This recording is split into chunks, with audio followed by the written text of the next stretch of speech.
नमस्कार बच्चों, golden mathematics class में आप लोगों का स्वागत है। मैं लक्ष्मण कुमार। भी मैं फिलहाल 11वीं क्लास का मैथमेटिक्स पढ़ा रहा हूँ। मैथमेटिक्स में पार्ट नंबर 15 है, जिसका नाम है अनुक्रम तथा श्रेणी। अंग्रेजी में सीक्वेंसेज या सीरीज के नाम से जानते हैं। इस पार्ट में 15.1 और 15.2 पहले की कक्षाओं में समाप्त हो चुका है। मैं एक एक क्वेश्चन करके बतला रहा हूँ। अभी फिलहाल एक्सरसाइज 15.3 चल रहा है। इसमें भी क्वेश्चन नंबर 19 तक समाप्त हो चुका है। आज मैं क्वेश्चन नंबर 20 से आगे बढ़ाने जा रहा हूँ। एक कक्षाएं बिहार बोर्ड के परीक्षार्थियों के लिए बहुत ही उपयोगी है। मैं समझाने का पूरा प्रयास अपने स्तर से करता हूँ ताकि विद्यार्थियों को सही ढंग से समझ में आ जाए। मैं आशा करता हूं कि यदि आप लोग मेरी कक्षाएं नियमित रूप से देख रहे होंगे तो परीक्षा में अच्छे अंकों से जरूर पास करेंगे, इसमें कोई दुमत नहीं है। यदि वीडियो आप लोगों को पसंद आता होगा तो वीडियो को लाइक कर देंगे और चैनल को सब्सक्राइब भी करेंगे। देखेंगे क्वेश्चन नंबर 20। यदि किसी एपी के n पदों का योगफल तथा n पदों के योगफल का अनुपात m² अनुपात n² हो तो साबित कीजिए कि इसके mवां तथा nवां पदों का अनुपात 2a-1 अनुपात 2n-1 है। m पदों का योगफल तथा n पदों के योगफल का अनुपात दिया होगा। लिख रहा है चूंकि m पदों का योगफल अनुपात n पदों का n पदों का योगफल बराबर है m² अनुपात n²। अब m पदों का योगफल का सूत्र लगावेंगे। n पदों के योगफल का यह सूत्र है n/2 × 2a + n-1 × d। इसी प्रकार से m पदों का योगफल आप ऐसे बोल देंगे Sm हो जाएगा और n पदों का योगफल मीन्स Sm हो जाएगा। Sm अनुपात Sn बराबर दिया हुआ है m² अनुपात n²। Sm बराबर यहाँ Sn लिखा हुआ तो Sm बराबर इसी के आधार पर m/2 हो जाएगा इंटू फिर 2a + m-1 × d। ठीक ना, ये Sm बराबर होगी। अनुपात में इसमें बटा कर देता हूँ, बटा Sn बराबर हो जाएगा n/2 × 2a + n-1 × d बराबर m² अनुपात में इस बटा n²। मैं ऐसे बोलूँ कि बटा 2 जो है उसको कैंसिल कर देंगे। एक पर m इधर से हम काट देंगे, n भी कट जाएगा, बच जाएगा आपका 2a + m-1 × d बटा फिर 2a + n-1 × d बराबर m/n हो गया। m/n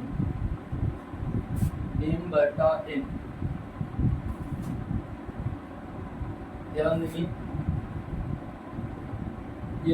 योगांतर निष्पत्ति आप लोग जानते होंगे। योगांतर निष्पत्ति से मैं आगे बढ़ाऊंगा। ऊपर लिखने में नीचे वाले को जोड़ देंगे ऊपर के साथ में 2a + m-1 × d प्लस कर देना है, इसको प्लस हो जाएगा 2a + n-1 × d। नीचे लिखने के क्रम में ऊपर वाले में से नीचे वाले को घटा देंगे। ऊपर वाला लिख रहा हूँ 2a + m-1 × d, नीचे वाले को घटाना है माइनस 2a माइनस हो जाएगा n माइनस 1 इंटू डी। ऊपर लिखने में नीचे वाले को जोड़ा, नीचे लिखने में ऊपर वाले में से नीचे वाले को घटा। जैसे इधर लिखा हूं ना वैसे ही इधर लिख देना है, तो इधर भी हो जाएगा m प्लस n बटा m माइनस n। ध्यान देंगे 2a इधर कट जाएगा नीचे वाला, ये हो जाएगा 2a plus 2a 4a plus 8, ये दोनों में b लेने के बाद हो जाएगा m माइनस 1 प्लस फिर n माइनस 1 इंटू डी बटा में हो जाएगा, बटा में m minus 1 minus n minus minus plus 1 हो जाएगा इंटू डी बराबर हो जाएगा m प्लस n बटा m minus n। 2a plus 2a 4a हो गया, a minus 1 plus n minus 1 into D, a minus 1 minus n minus minus plus 1 into D. 1 plus minus हम काट देंगे, ये हो जाएगा अब आपका 4a प्लस फिर m plus n minus 1 minus 2 into D बटा फिर m minus n into D बराबर m प्लस n बटा m माइनस n। मैं ऐसे बोलूँ कि m माइनस n को काट दें,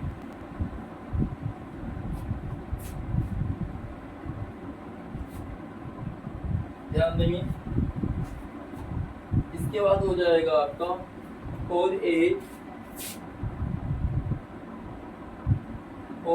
plus m plus n minus 2 into D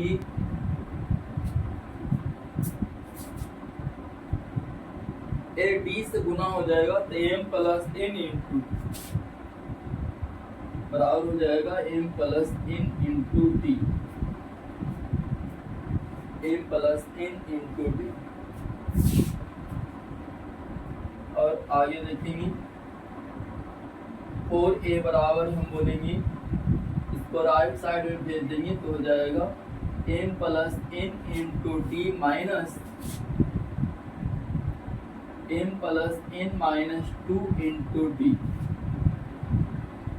4a बराबर हो जाएगा,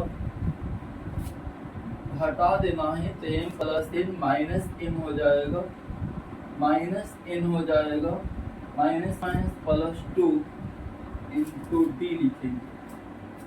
m कट जाएगा प्लस माइनस, n भी कट जाएगा प्लस माइनस, ये हो गया 4a बराबर 2d। यहाँ से हम आगे बढ़ा देंगे, 2 दूना 4 अगर हम काट देते हैं 2a बराबर d हो जाएगा, 2a बराबर d, 2a बराबर एम्मा तथा एनमा पदों का अनुपात। ध्यान दें एम्मा और एनमा पद का अनुपात यानी टीएम अनुपात टीएन पूछ रहा है कि क्या हो जाए, टीएम अनुपात टीएन। एम्मा तथा एनमा पदों का अनुपात टीएम अनुपात टीएन बराबर, इसको हम ऐसे बोल सकते हैं ना टीएम बटा टीएन। टीएम बराबर जो होगा वो लिखेंगे a plus m minus 1 into D. TN बराबर हो जाएगा यही ढंग से a plus n minus 1 into D. TM a plus m minus 1 into D, TN a plus n minus 1 into D. ध्यान दें बराबर a plus m minus 1 into D का मान यहाँ से हम लिख देंगे 2a बटा a plus n minus 1 into D का मान 2a बराबर हो जाएगा। ध्यान देंगे ये यदि मैं कॉमन ले लूँ यहाँ हो जाएगा आपका 1, ए निकाल लिया कॉमन तो 1 बच गया, ए निकल गया तो 2 से गुना कर देंगे तो 2a माइनस 2 बोलेंगे, 2a माइनस 2 बटा फिर ध्यान देंगे बटा में हो जाएगा a कॉमन लेने के बाद यहाँ तो 1 बच ही जाएगा, प्लस फिर 2 से गुना कर देंगे तो हो जाएगा 2n और माइनस 2, 2n माइनस 2, ए बोलेंगे कि कट जाएगा, इधर मैं लिख दूं बराबर हो जाएगा 2m माइनस 1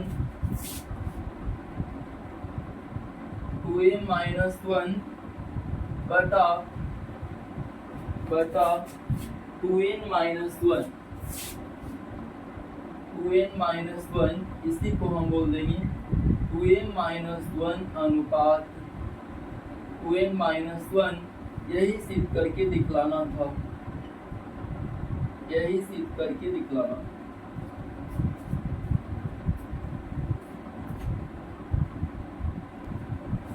एक व्यक्ति 700 रुपये प्रति माह वेतन पर नियुक्त किया गया। नियुक्ति की शर्तें थी कि दूसरे वर्ष उसे 740 रुपया प्रति माह मिलेगा, तीसरे वर्ष 780 रुपये प्रति माह मिलेगा और इसी तरह वेतन वृद्धि होगी।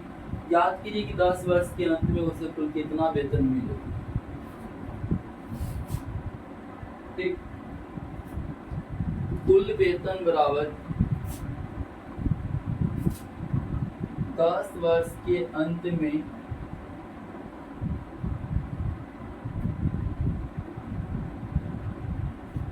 व्यक्ति को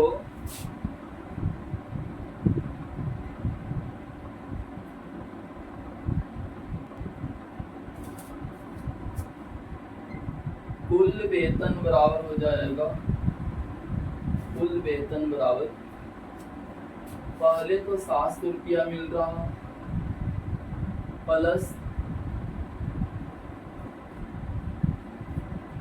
लेकिन ध्यान देना एक महीना में 700 रुपया, तो साल भर का निकालेंगे तो 12 गुना 700 रुपया हो जाएगा।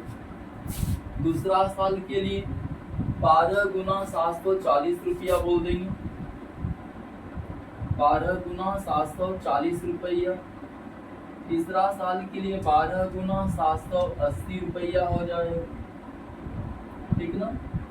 यही ढंग से और आगे हम बोलेंगे डॉट डॉट डॉट 10 वर्षों तक, 10 पदों तक आप निकाल देंगे, 10 पदों तक निकालना है ये 10 पदों। 12 कॉमन हम ले लेंगे, 12 कॉमन 700 रुपया प्लस फिर हो जाएगा 740 रुपया प्लस फिर 780 रुपया हो जाएगा प्लस डॉट डॉट डॉट 10 पदों तक, क्योंकि 10 वर्ष के अंत तक पूछ रहा है तो 10 पदों तक इस ढंग से हम बोलते हैं। बराबर फिर हो जाएगा 12 गुना, ठीक, 10 पदों का योगफल निकालने के लिए n पदों का योगफल n बटा 2, तो 10 पदों का योगफल 10 बटा 2 हो जाएगा इंटू 2a। a का मान इसमें 700 रुपया है प्लस फिर n माइनस 1, तो n 10 है ना, तो 10 माइनस 1 इंटू d का मान 740 में से 700 घटा देंगे तो 40 रुपया हो जाएगा। d का मान 40 रुपया है। ये सूत्र लगा, Sn बराबर n बटा 2, 10 बचा तो 10 बटा 2, 2a का मान 700 रुपया, n माइनस 1, n 10 है, 10 माइनस 1 इंटू डी, दूसरा में से पहला घटा देंगे तो 40 रुपया आ जाएगा। काट देंगे, 2 6 के 12 हम काट सकते हैं, तो 10 6 के 60 हो जाएगा। यहाँ पर ये हो जाएगा 7 गुना 1400 रुपया, 1400 रुपया।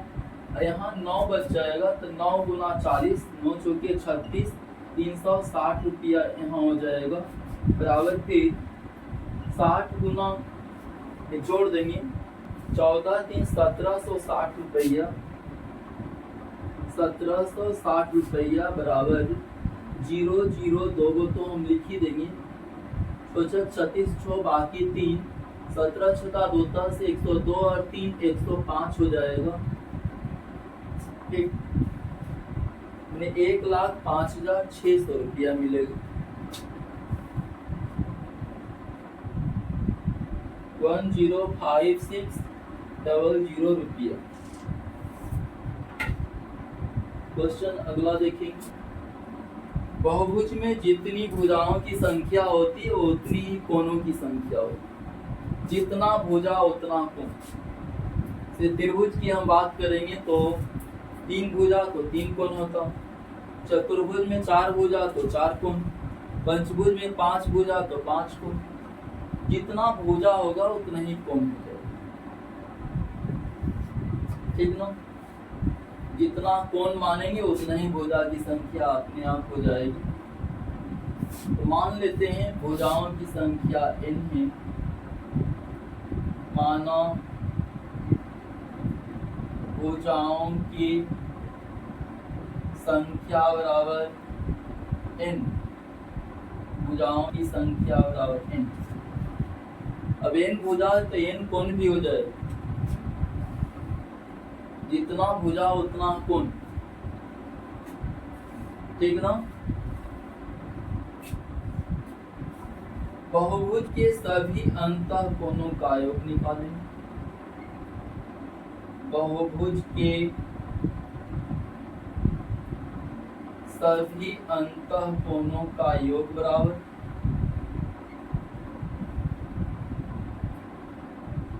सभी अंतः कोणों का योग बराबर सभी अंतः कोणों का योग का सूत्र होता है n-2 गुना 180 डिग्री। जियोमेट्री में पढ़े होंगे। तो बहुभुज के सभी अंतः कोणों का योग बराबर n-2 गुना 180 डिग्री। AP के योगफल के द्वारा फिर हम निकालेंगे बहुभुज के सभी अंतः कोणों का। पुनः बहुभुज के फिर से ये तो जियोमेट्री से मैं निकाला हूं। अब AP में जो योगफल का सूत्र है उससे निकाले। पुनः बहुभुज के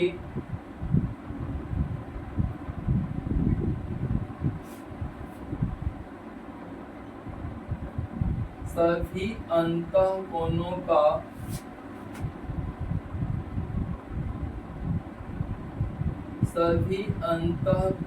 का योग बराबर ए सूत्र योगफल वाला जो सूत्र है SN बराबर हो जाएगा n/2 × 2a plus n-1 × t। इस पर हम आगे बढ़ावेंगे। बराबर हो जाएगा n/2 × 2a। 2 गुना a का मान है आपका 75 डिग्री। a का मान 75 डिग्री प्लस फिर n-1 × t का मान 10 डिग्री है। पदांतर 10 डिग्री लिखा हुआ। a 75 डिग्री न्यूनतम कोण वही था। पदांतर d यानी 10 डिग्री। आगे बढ़ा देंगे तो हो जाएगा ये आपका n/2 × 75 गुना 150। अरे हो जाएगा। चलिए एक ही बार हम लास्ट में डिग्री लिख देता हूँ। 10n हो जाएगा माइनस फिर 10 हो जाएगा। ठीक ना? इतना डिग्री एक ही बार में लिख रहा हूँ। बराबर फिर हो जाएगा n/2 × 10n और प्लस फिर हो जाएगा 150 में से 10 घटेगा 140। इतना डिग्री बराबर फिर हो गया n/2। 10 हम कॉमन ले लेंगे तो हो जाएगा n + 14 डिग्री। 2 × 10 हम काट देंगे भाई। हो जाएगा 5n × n + 14 और डिग्री। इसको हम दूसरा समझेंगे। देखना कि दोनों एक ही बहुभुज का अंतःकोण, ए भी उसी बहुभुज का अंतःकोण, ए भी उसी बहुभुज का अंतःकोण, सिर्फ तरीका दो है, दोनों को बराबर कर देंगे। 1 और 2 से देख लेंगे, 1 और 2 से चलिए ए मैं लिख देता हूं, 1 और 2 से, 1 और 2 से हम देखेंगे तो हो जाएगा, ये लिखेंगे या इसको पहले लिखिए, दोनों पहले लिखने से मतलब 5n इंटू n प्लस 14 बराबर n-2 गुना 180, ठीक ना। इसको काट देंगे 5 से काट देंगे 36 बार में, ये कट जाएगा 36 बार में। n गुना n मीन्स n स्क्वायर हो जाएगा, n गुना 14 मीन्स 14n, 36 गुना n मीन्स 36n माइनस 36 गुना 72 हो जाएगा। और आगे बढ़ावेंगे तो हो जाएगा n square plus 14n minus फिर 36n प्लस 72 बराबर 0। सबको एक तरफ कर दिया। n स्क्वायर 14n में से 36n घट जाएगा तो माइनस 22n प्लस 72 बराबर 0। गुणनखंड निकालेंगे हो जाएगा n square minus 18n minus 4n 22n हो गया प्लस 72 बराबर 0। n कॉमन ले लेंगे, n माइनस 18 हो जाएगा, फिर माइनस 4 कॉमन, n माइनस 18 बराबर 0। फिर n माइनस 18 कॉमन हो जाएगा तो n माइनस 4 हो जाएगा बराबर 0। n माइनस 18 n माइनस 4, देखिए इधर मैं लिख दे रहा हूँ, n बराबर 18 हो जाएगा वहां से और n बराबर 4 हो जाएगा। n माइनस 18 बराबर 0 तो n बराबर 18, n माइनस 4 बराबर 0 तो n बराबर 4। 18वां अंतःकोण मैं निकाल करके देखता हूँ। 18वां अंतःकोण, 18वां अंतःकोण, इसको हम बोल सकते हैं कि T18। T18 बराबर निकालेंगे तो हो जाएगा A प्लस 17D। इस सूत्र से A प्लस 17D बराबर A का मान हम देख लेंगे, A का मान 75 डिग्री है प्लस 17 गुना D का मान 10 डिग्री बराबर हो जाएगा 75 डिग्री प्लस 17 170 डिग्री बराबर 245 डिग्री हो जाएगा। 245 डिग्री जो कि 180 डिग्री से अधिक है। बहुभुज का कोई भी अंतःकोण 180 डिग्री से ज्यादा नहीं होना चाहिए। इस कारण से n जो है 18 के बराबर नहीं हो सकता। n is not equal to 18, इसलिए हम बोल देंगे कि n बराबर 4 हो गया। इसलिए भुजाओं की संख्या बराबर 4 यहाँ से हम लिख देंगे। भुजाओं की संख्या बराबर 4, भुजाओं की संख्या बराबर 4। प्रश्न 5 अंक का, तीसरा प्रश्न 5 अंक का, ध्यान देंगे। तीसरा प्रश्न जब 5 अंक का है, इसके पहले वाला प्रश्न जो है 2 अंक कम का होगा, यानी 3 अंक का हो जाएगा। इसके पहले वाला 2 अंक कम यानी 1 अंक का हो जाएगा। पहला प्रश्न 1 अंक का, दूसरा प्रश्न 3 अंक का, क्योंकि बाद वाला जो है ठीक पहले वाले से 2 अधिक है, पहला 1, तब दूसरा 2 अधिक यानी 3 हो जाएगा। तीसरा के बारे में लिखा हुआ था कि 5 है ना, तीसरा प्रश्न 5 अंक का, तीसरा देखिए 5 अंक का हो रहा, तीसरा 5 अंक का है, उसके आधार पर दूसरा 2 माइनस करके लिखा 3 अंक का होगा। दूसरा में से 2 माइनस करके लिखा तो पहला प्रश्न 1 अंक का हो जाएगा। 5 के बाद फिर अगला जो है चौथा प्रश्न 7 अंक का हो जाएगा, ठीक ना। पांचवा प्रश्न 9 अंक का हो जाएगा, ठीक। इसके बाद फिर जो है 11 अंक का हो जाएगा, 11 अंक का, ध्यान देंगे। इसके बाद फिर 13 अंक का हो जाएगा, इसके बाद 15 अंक का, इसके बाद वाला 17 अंक का, ठीक। 3 2 5, इसके बाद वाला प्रश्न 19 अंक का हो जाएगा। 10 प्रश्न 1 2 3 4 5 6 7 8 9 10, 1 3 5 7 9 11 13 15 17 19।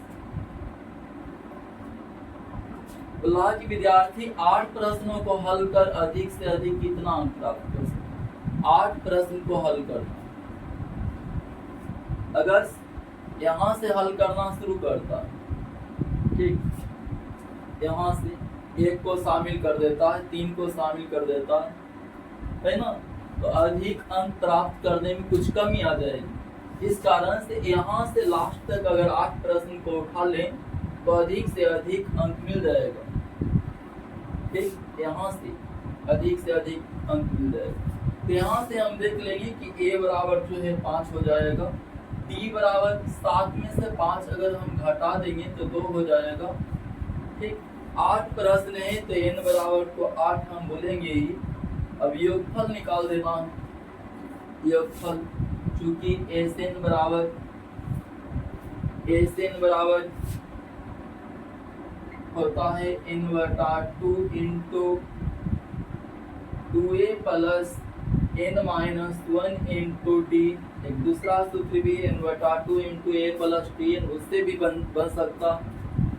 इसलिए s 8 बराबर निकालना है तो 8/2 हो जाएगा इंटू 2a, a का मान 5 लिख देंगे, प्लस फिर n-1 तो n 8 है, 8 - 1 इंटू d का मान 2 बोल देंगे, आगे बढ़ा देंगे, 2 चौके 8, इसको हम काट देंगे, 4 हो गया, फिर 5 गुना 10 हो जाएगा और 7 गुना 14 हो जाएगा, यहाँ से बराबर 4 गुना 14 10 24 बोल देंगे, 24 96 अंक अधिकतम आ सकता है विद्यार्थी। इस तरह से एक्सरसाइज 5.3 समाप्त हुआ। अगली कक्षा में 15.3 समाप्त हुआ, 15.3। अगली कक्षा में 15.4